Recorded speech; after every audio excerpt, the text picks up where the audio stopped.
Hello, my name is Curtis Lindner. I'm the director of the Americana department at Heritage Auctions. I'm here today with my colleague Ray Farina. We're here to discuss the second installment of the famed J. Doyle Dewitt Political Americana auction.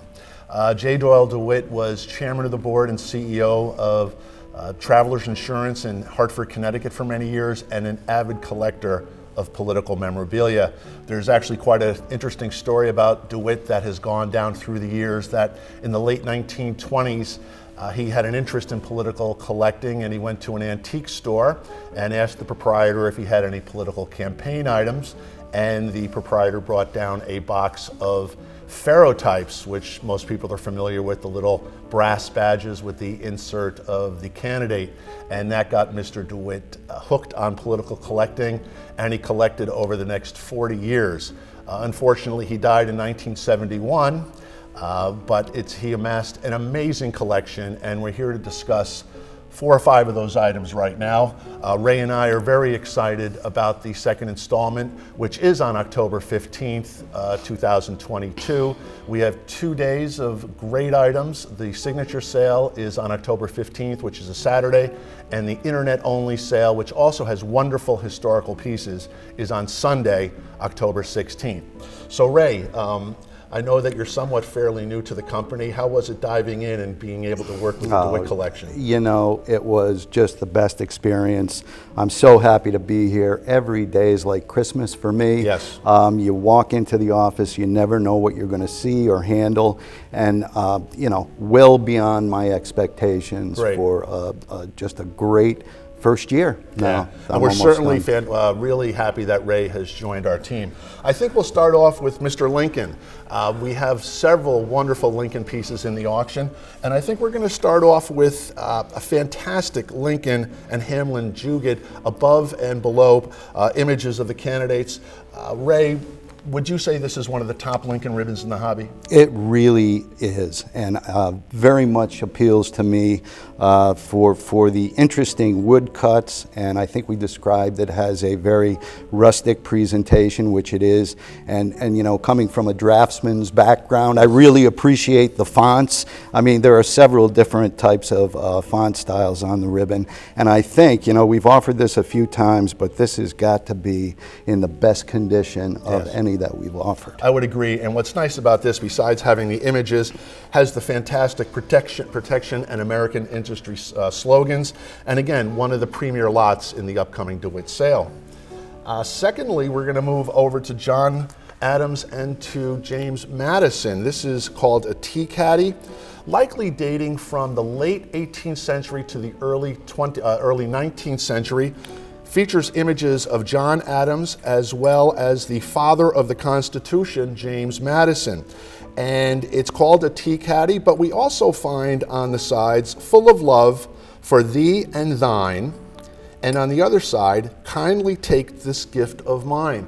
So we surmise this was kind of a love token as well, Ray? That's exactly how Sullivan describes it in his book, Collecting Political Americana. He pictures it and of course mentions the fact that he believed it to be French made and probably dates maybe prior to 1800. Yeah, just a fantastic piece. It is. First one I've ever encountered, and I think Ray will attest to that as well. Next, we're going to go back to Mr. Lincoln. And if any of you are not familiar with the Wideawakes, they were a marching band developed in Hartford, Connecticut, where J. Doyle Dewitt resided and where he worked and collected for many years. And the Wideawakes would march in parades. They would wear oilcloth slickers and hats and carry torches and banners in support of Mr. Lincoln. And what we have here is just an amazing piece. These are Wideawake marchers from Hartford, Connecticut. And what's extra special about this albumen is they're all identified. Ray, I would say this is probably one of the more interesting political related photographs we've ever handled. Well, I love it. I mean, like you say, it was a youth organization in a formal military style marching band. And you know, they represented the new political attitudes and philosophies. Right. So just a terrific it's my favorite piece in the auction. It really is. I mean, there's a lot of great items, but I love photography, early, mid-19th century photography, and this is just one of my favorite pieces. Next, we're going to go over to James Buchanan and John Fremont. John Fremont was the first candidate to run on the Republican ticket in 1856. He did lose.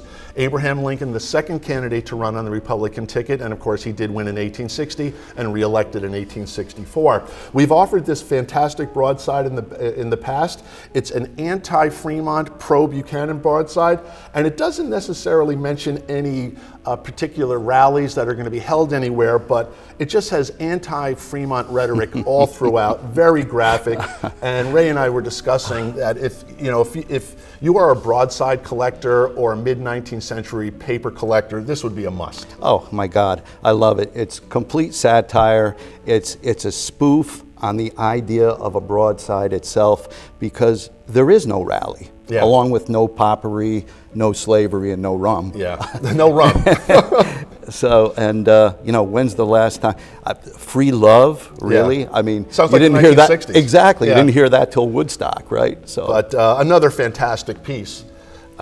Lastly, Ray and I are going to stand up and show you probably one of the most well-known and recognized pieces in the DeWitt collection. It's listed in Threads of History, which is the definitive resource book on American textiles in this country from the late 1780s up through approximately 1980.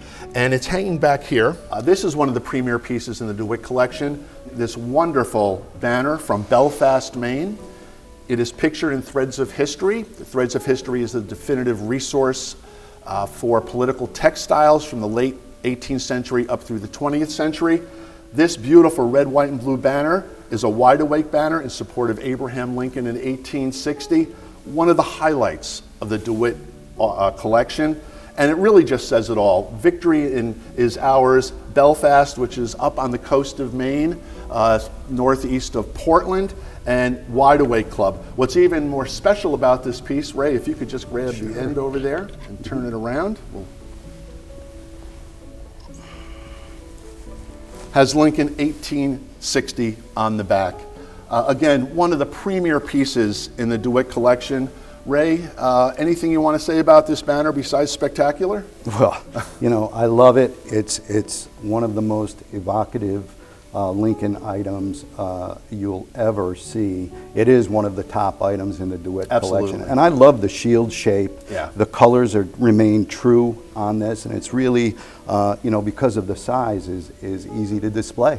And I think we ended on a high note with this banner. I think we could both agree with that. Absolutely. Well, thank you very much for joining us. The second installment of the J. Doyle DeWitt collection will be October 15th and 16th of 2022.